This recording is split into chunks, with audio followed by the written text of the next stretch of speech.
Bonsoir, dans cette vidéo je vais vous montrer les différentes démarches calcul ferrillage d'une poutre en béton armé avec le logiciel robot et selon la norme BAEL 91.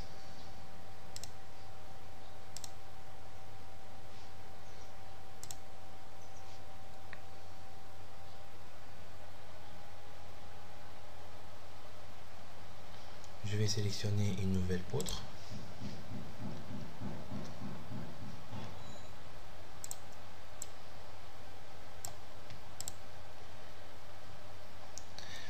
La première étape, c'est de vérifier d'une part les unités ainsi que les normes de conception.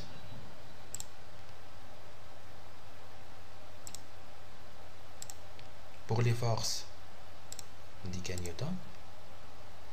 Pour la norme de conception, pour les structures en béton armé, c'est le BAEL.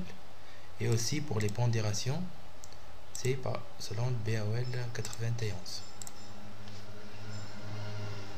Donc je vais ajouter une travée ainsi que une console à droite. La longueur de la première travée égale à 5,5 m et la largeur des appuis égale à 0,27 m. La largeur de la poutre sont généralement égales à la largeur des appuis, donc je vais prendre 27 cm et avec une hauteur de choisie égale à 50 cm. Pour la deuxième travée,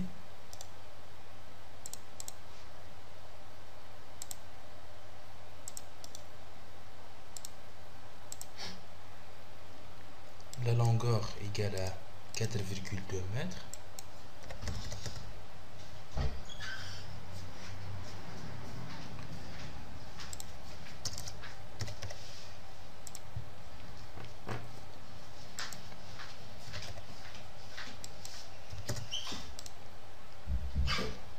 Et finalement, pour la console, la longueur égale à 1,5 m.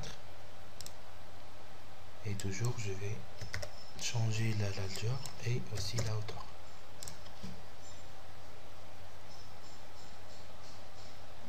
Donc, pour le chargement, pour le travée numéro 1, bon, je vais ajouter d'abord par le poids propre de la poutre. Après, pour la travée numéro 1, pour la charge permanente,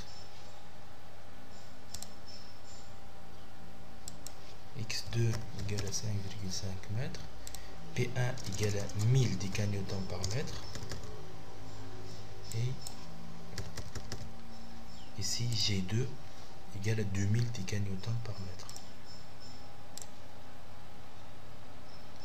Toujours dans la travée numéro 1, cette fois-ci une charge d'exploitation.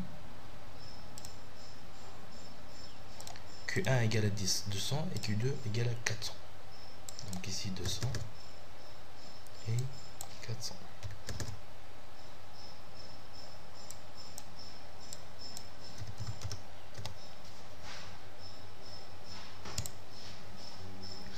Pour la travée numéro 2, une charge uniformément répartie sur la longueur de la poutre, toute la longueur de la poutre. Pour la charge permanente,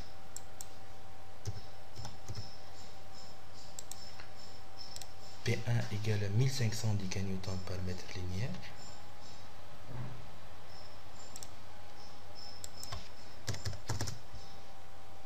Travée 2. Pour Q2,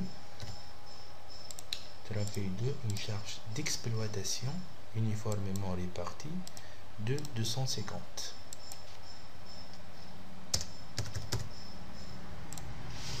Pour la travée numéro 3, j'ai uniquement une charge concentrée. Travée numéro 3. Pour la charge permanente égale à 1500 et pour la charge d'exploitation égale à 250. Travée 3, G3, permanente, concentrée. L'abscisse c'est 1,5 m et l'intensité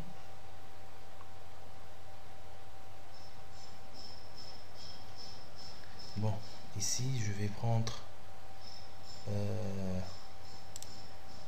le 1500 10 Newton. Donc 1500 dans le travée numéro 3. Et toujours dans le travée numéro 3, mais cette fois-ci la charge d'exploitation avec une intensité de 250.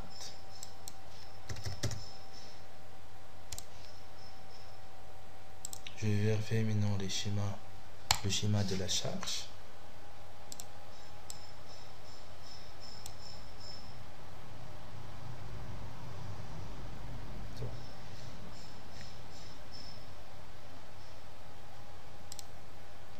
Donc le poids propre de la poutre, une charge trapézoïdale d'exploitation est permanente,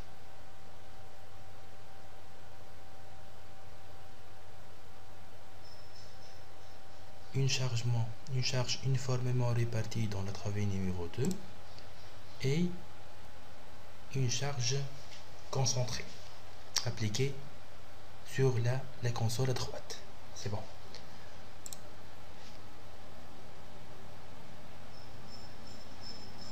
Maintenant, je vais travailler un peu sur les paramètres. Je vais commencer par les paramètres de l'étage. Donc, on va considérer que la fissuration est peu préjudiciable et le milieu est non agressif. Pour utiliser après les données saisies ici, je vais enregistrer les données sous le nom de poutre continue.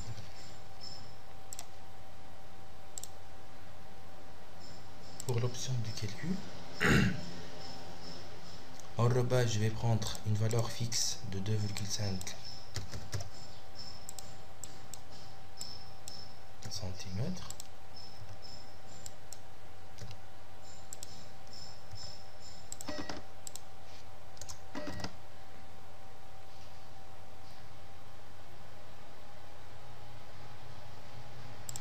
Pour le béton, FC28 égale à 22 mégapascal.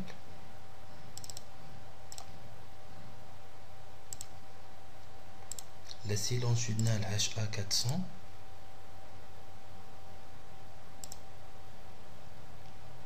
Je vais décocher uniquement la barre 6. Et pour les aciers transversales 215, en liste 215, je vais décocher tout. Je vais activer uniquement la barre F6. Pour les armatures additionnelles, par exemple les armatures de peau, HA400. Et je vais décocher uniquement la barre 6. Je vais enregistrer les modifications sous le nom de poutre continue.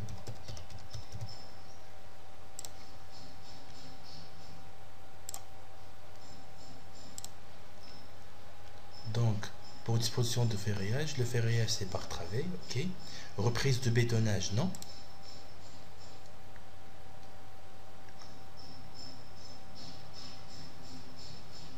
Espacement minimal pour considérer 3 barres par rapport à la section transversale, je vais prendre le 5 et le 8 cm. La longueur de barre 12 mètres.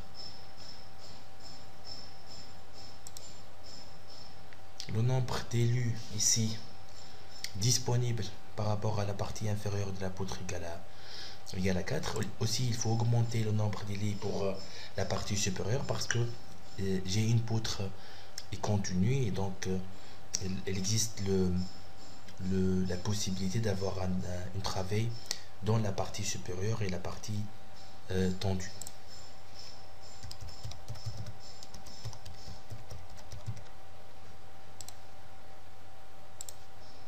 Je vais lancer le calcul.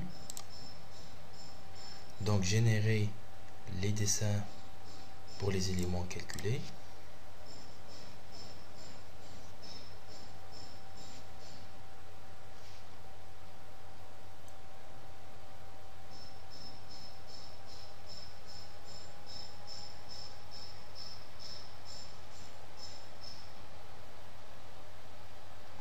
Et j'obtiens finalement le plan de ferraillage. Ici j'ai diminué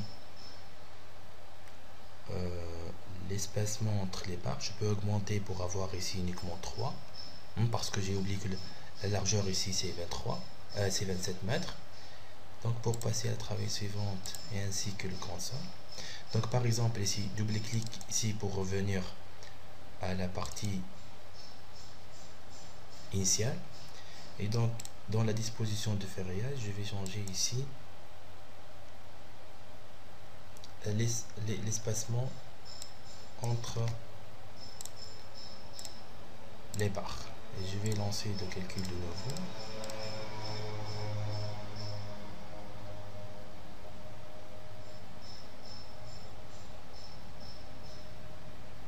Donc j'obtiens finalement 3 barres dans la partie inférieure. Donc ici, c'est à nous de jouer sur la quantité du béton ou bien la quantité de l'acier. Et donc le choix et les contraintes qui va nous aider à bien fixer ces paramètres là pour obtenir la solution optimale ou bien le ferraillage optimal. Je peux afficher aussi la poutre ferraillage en 3D.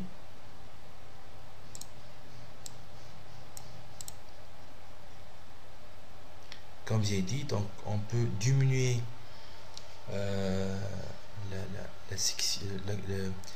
l'auteur de la poutre, et on peut comparer les différents résultats dans le but toujours de